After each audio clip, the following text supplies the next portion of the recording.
Une seule n'était pas invitée, c'était Eris, déesse de la discorde. On ne l'invite pas. Vous savez, celle qui cherche à brouiller les liens entre les gens.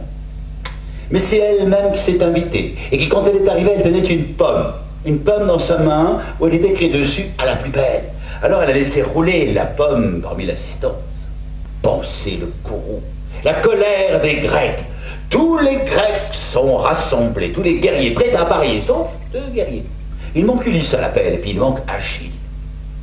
Ulysse, lui, en vérité, ne veut pas s'engager à la guerre pour une simple femme, une femme volage pour lui. Aussi, il est dans son champ, en train de labourer et de se faire passer un peu pour un fou.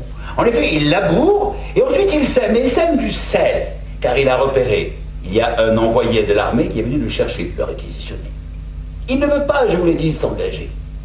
Aussi, quand notre envoyé de l'armée, notre émissaire, voit Ulysse se comporter ainsi, il prend son fils Télémaque, qui est encore petit. Il le prend, il le met dans le champ, juste à côté d'un sillon. Et il voit Ulysse arriver avec le sol de la charrue, hop! Et puis ce jour-là, les Troyens voient. Ils voient les bateaux des Grecs s'en aller. Victoire. Le siège est levé. Alors tous les Troyens sont sortis de la ville, et ils ont couru, et ils ont vu les bâches éventrées que les Grecs avaient laissées là. Là, il y avait sûrement Achille qui était là dans son campement. Peut-être Ulysse. Les compagnons d'Ulysse qui se glissent, grimpent les étages, rentrent dans les maisons. Et là, on tue, on pille, on viole, on brûle. Hommes, femmes, enfants. Ils sont revenus, mais ils ne se souvenaient de rien. Ils avaient tout oublié, leurs conditions d'humains, où ils habitaient, qui ils étaient. Aussi, Ulysse, avançant sur le chemin, les a vus, mais qu'est-ce qui vous arrive? Oh, c'est pas où on est, c'est qu'on fait, c'est qui c'est, qu'est-ce qui se passe? Il les a attrapés par le cou et les a ramenés à bord du bateau pour repartir, pour rentrer à Ithaque, où il était attendu par Pénélope. Ils se conduisaient comme des porcs, ils mangeaient les vivres, ne faisaient rien, traitaient Télémaque comme un enfant, comme un moins que rien. Ils ne respectaient pas non plus Pénélope, non, ils ne la respectaient pas. Ils voulaient simplement prendre la place d'Ulysse, être roi à la place d'Ulysse et gouverner Ithaque. Vous voulez connaître les Cyclopes. Ulysse est fier, Ulysse est courageux. Il veut connaître ces Cyclopes. Il est parti avec 12 hommes d'équipage.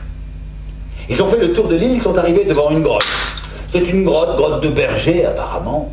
Il y avait des grandes clés, des étagères avec des fromages. Puis il y avait quelques chevreaux là. Bon, un simple berger, c'est du Ulysse. Alors qu'ils étaient encore dans la grotte, ils ont senti le sol trembler. C'est le Cyclope qui revenait. Au secours, on m'a crevé l'œil! Alors tous les Cyclopes des grottes alentours se rapprochent. Mais qui t'a crevé l'œil? Mais personne! Ah ben si c'est personne, mais pourquoi tu nous déranges? Polyphème, Cyclope, écoute-moi. Voilà, je suis Ulysse, roi d'Ithaque, fils de Laërte, et c'est moi qui t'ai crevé l'œil. Ils sont arrivés chez Circé, la magicienne. Les compagnons d'Ulysse sont partis en éclaireur. Ils ont été bien accueillis. Ils ont été étonnés de voir des loups les laisser passer, des bêtes sauvages, qui semblaient tranquilles et apaisées. Circé, belle, si belle, les a accueillis et les a fait boire une potion, disait-elle. Et quand ils ont bu, ils ont senti leur corps se transformer, leur visage en groin, leurs jambes en pâte, leurs poils en soie. C'était devenu des porcs avec une queue en tire-bouchon, mais avec la pensée d'un homme. Et ils se sont mis comme ça à manger des glands et à penser comme des hommes. Ulysse est attaché au mât du navire. Ses compagnons ont de la cire dans les oreilles pour ne pas entendre le terrible chant des sirènes. Elles sont là, sur les rochers. Et elles chantent la beauté d'Ulysse, le courage d'Ulysse. Il n'a qu'une envie, c'est de se défaire de cette emprise. Ce sont des bœufs sacrés, les bœufs du soleil.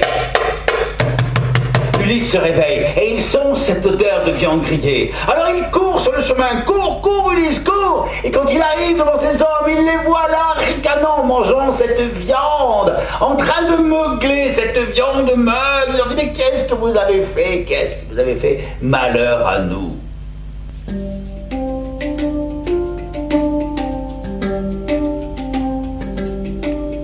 Télémaque ne le reconnaît pas. C'est un vieil homme. Il a cette apparence-là, c'est Athéna, qui lui permet d'avoir cette apparence-là. Mais Ulysse se fait reconnaître de son propre fils.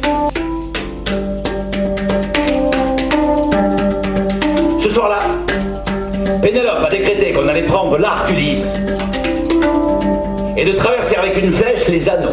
Et tous les prétendants se sont essayés. Ulysse a pris l'arc, il a bandé l'arc, et au moment de tirer entre les anneaux, il a tiré sur tous les prétendants. Les uns après les autres sont tombés, essayant de sortir, de crier. Mais qu'est-ce qui me prouve que tu es Ulysse? Regarde! Et il a montré cette cicatrice. Mais ce lys est impossible de le bouger, tu le sais toi-même. Il y a un des pieds qui est véritablement arrimé sur un arbre que j'ai moi-même enterré. Ulysse est avec Pénélope. Ulysse a retrouvé Ithaque. Ithaque retrouve son roi. Et l'histoire se termine. Et je vous remercie de l'avoir écouté. Merci beaucoup.